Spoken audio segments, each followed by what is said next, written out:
Hey everyone, welcome to a quick look at the overclock that I've achieved for, well, this system here, which is called Silver Tide. There will be a build log for it coming up soon.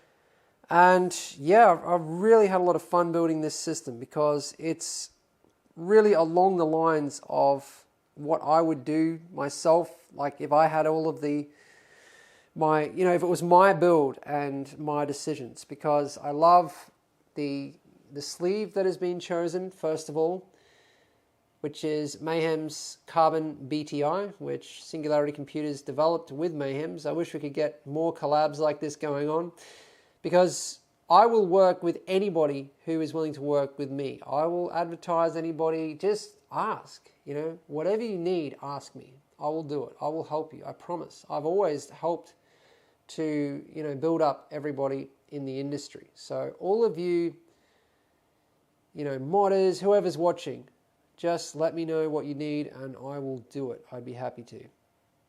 So, we have the Aquera 6 XT down here with the black faceplate. Little mod there to install that. We have I'll cover the main components so that you know basically what is going on here in terms of the overclock.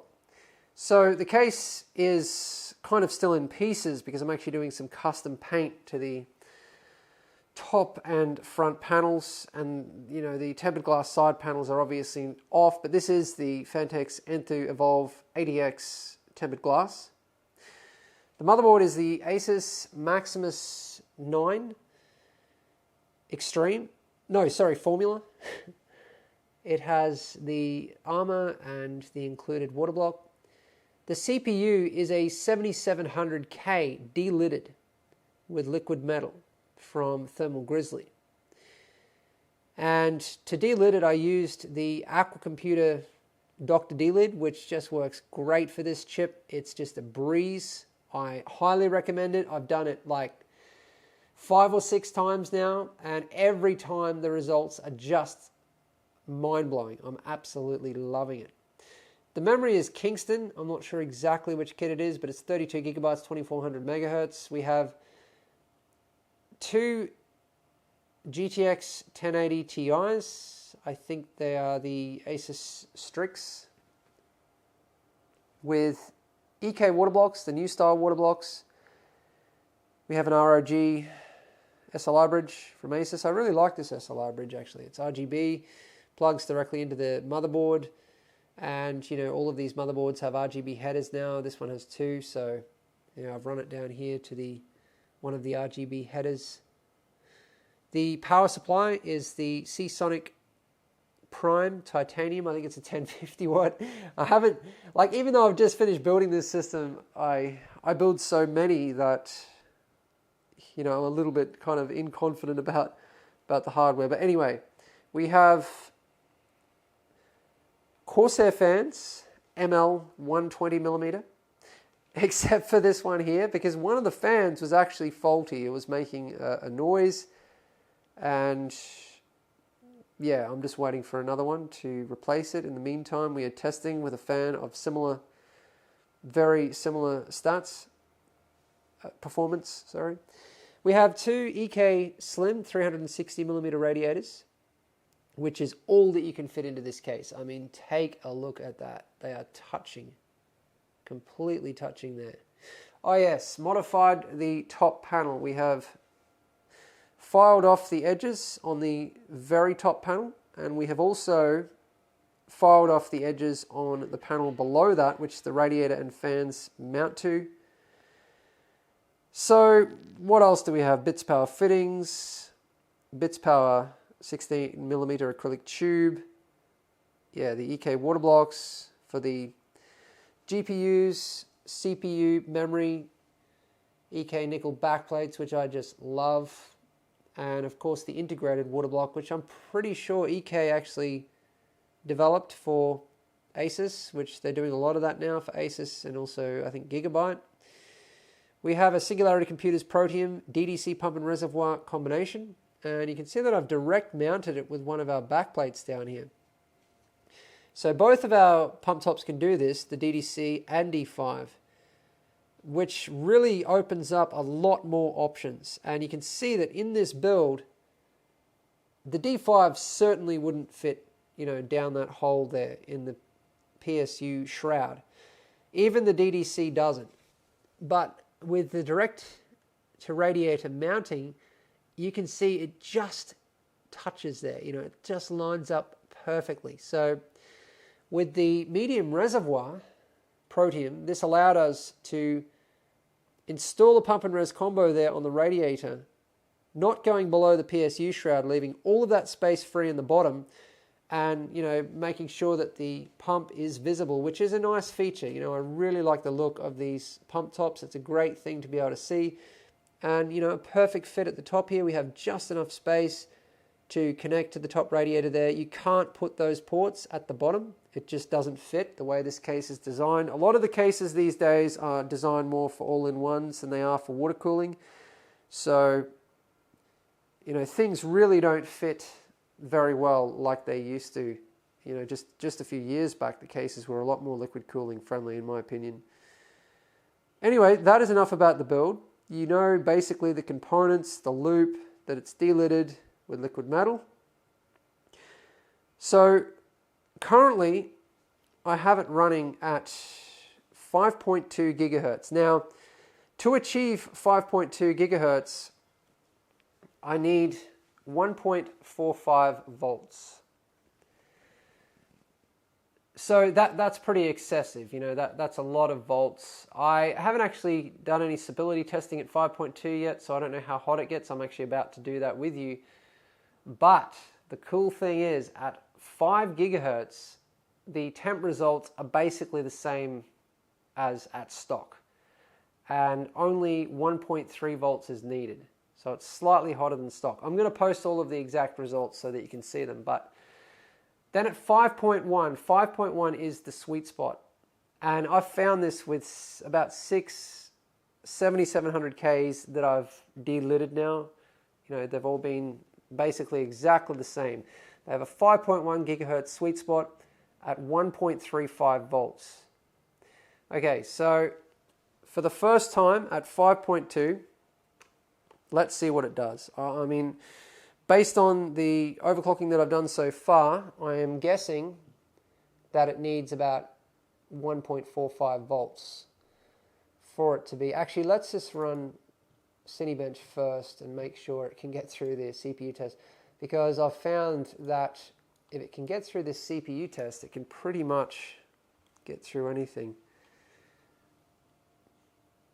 Don't take my words and twist them. That was just a matter of speech. But you can see that even at 100% load at 5.2 gigahertz there, it's still only reaching 70 degrees. Now, 70 degrees Celsius, but the ambient temperature right now in here is 30 degrees Celsius. So please take that into consideration, people. People never consider the ambient, All these other people are saying, oh, that's hot. But, they're in Europe where it's like 15 degrees while they're testing. Okay, so it survived that. This is at 1.45 volts, 5.2 gigahertz. Let's see how hot it's going to get if I really push it. This, based on the previous bunch of 7700 Ks that I've delidded and tested, this will definitely not be the 24/7 clocks. This is just me playing around to see how far I can take this thing. The 24/7 clock overclock will be 5.1. 5.1 is always the sweet spot. Okay, so keeping in mind that it is 30 degrees in here, and that if it was 20 degrees, for those of you who don't know, the CPU would be 10 degrees cooler. These temperatures would be 10 degrees cooler if it was 20 degrees in here. Okay, most people kind of keep their houses at 20 degrees as far as I know in Europe and the US, maybe colder. And so 20 degrees is kind of a good temperature to, wow, I'm really surprised. This is running cooler than I thought. Okay, so you can see 5.2. It's under 100% load. I'm using AIDA64 stability test. I am stressing basically everything except for the storage. And still, take a look at the cores. 74, 80. So one of the cores is 80. But this is what it does when it's delidded. This chip delidded is a freaking beast. It is amazing. It's just the best chip I've ever delidded. I mean, look at that. This is at 5.2 gigahertz. This is really exciting. I'm going to push it further. Okay, we have, you can see the ambient there as well, 31 actually. The coolant is 32, 1 degree above ambient. So that coolant would get kind of hotter and hotter to a certain extent, and then it would even out. The GPUs don't seem to be doing a whole lot at all, probably because the CPU is getting absolutely hammered. But it's not the GPUs we're worried about right now. You can see they're still at 31 and 33, which is like right on the coolant temp, even below the coolant temp. That's crazy. How is that even possible? Obviously, just due to margin of error. Okay, memory is at 96. Well, we know, well, we don't know it's stable, but it's stable enough. I think we're ready to go to the next level. I mean, just look at that. This chip is probably the best one so far then, but to go to 5.3, I'd say we're going to need 1.5 volts. The thing is with the D-lid, it kind of doesn't matter because the temps don't really go up. If it goes above 85 degrees, I'm not going to push it any further. But, you know, if I put the aircon on here and took it down to 20 degrees Celsius, I mean, we could go probably another extra couple of hundred megahertz. I mean, that's what 10 degrees represents. Obviously, it depends on many, many variables, but in this situation, I would say 10 degrees represents about 100 to 200 megahertz. Okay, let's go 5.3. And I'm going to leave it at 1.45 to start with. I don't think it'll boot, but we'll give it a go. I haven't done videos like this for years, and you know, I always hold back with my videos because I have a serious problem with my confidence. It's like my biggest issue in my life, my biggest challenge that I've ever faced. But I've realized that I just don't care anymore. People are going to hate and troll no matter what I do. You know, if I do my absolute best all of the time, I'm still going to get trolled. So I might as well just, you know, relax a bit about it. Yeah, so it doesn't boot. All right, we're going to go to 1.5 volts. My camera battery is about to run out. Let's just use the reset button in here because there's no reset button on this case. You might be thinking that this is the reset button, but no, it's actually for the RGB LEDs. Sorry, camera went dead. We are back. Okay, so at 5.3, we are going to just go straight up to 1.5 volts. Now guys, obviously you have to be careful doing this. But I've been given permission by the customer, so we are all good. And if I break anything, I have to replace it, of course. So don't go getting stuck into me about that. Alright, let's see if it boots. I'm no overclocking expert compared to some of the guys out there, but I've been doing it, I guess, about 15 years, probably more. And I'm more of an old school overclocker. Like, I was better with old architecture than I am. Oh, it looks like we've hit a wall. I mean, if it's not going to boot at 1.5, I don't really want to go beyond 1.5 today. I just have put a lot of time into building this system. I don't feel like... I mean, it would be fine, but I'm going to take it back to the sweet spot at 5.1 just to show you guys how cool it actually runs. So 5.3, 1.5 volts. I could go to 1.55.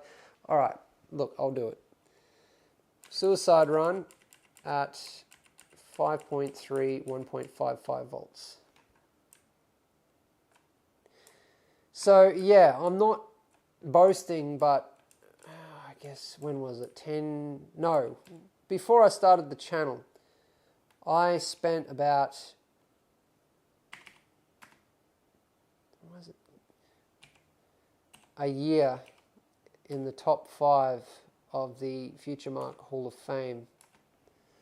And, I was up there with guys using LN2, but I was just using liquid cooling.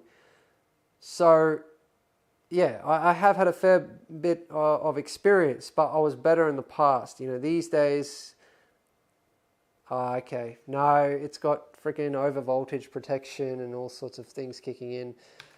Let's just keep it simple. And this is how easy it can be with the chips these days. It really is just really simple to overclock now. And actually, that's why I lost interest in it and kind of stopped doing it for fun. I used to do it, all of the time just for the fun of it. But these days, I only do it, when I have to for customers. Obviously, I still enjoy it. But yeah, what makes it not as fun is just how simple it is now. Just with, a couple of settings, you can take this thing to 5.1 gigahertz. All I'm doing is the CPU core voltage and the multiplier. How much more simple can you get? There are a hell of a lot of other things that I could be playing around with, though, to improve the situation in the power settings, other CPU voltages. But, when it comes down to it, we've achieved 5.1 at 1.35, and the temperatures are amazing, so that's good enough. And actually, these days I've found that playing around with all of the other settings doesn't really get you that far. It can just make matters worse. So, let's just go straight into a stability test.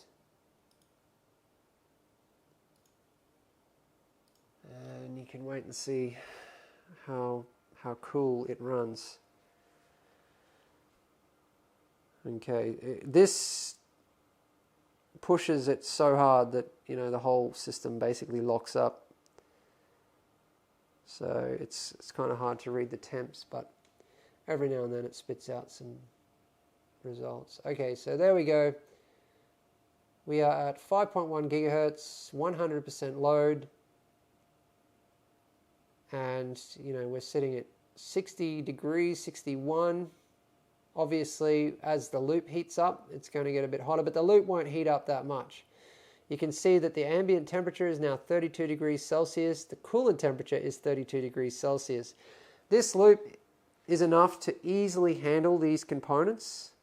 So it means that the loop is not going to heat up that much. It might go up, like if everything was maxed under 100% load, it might go up 5 degrees and then kind of even out.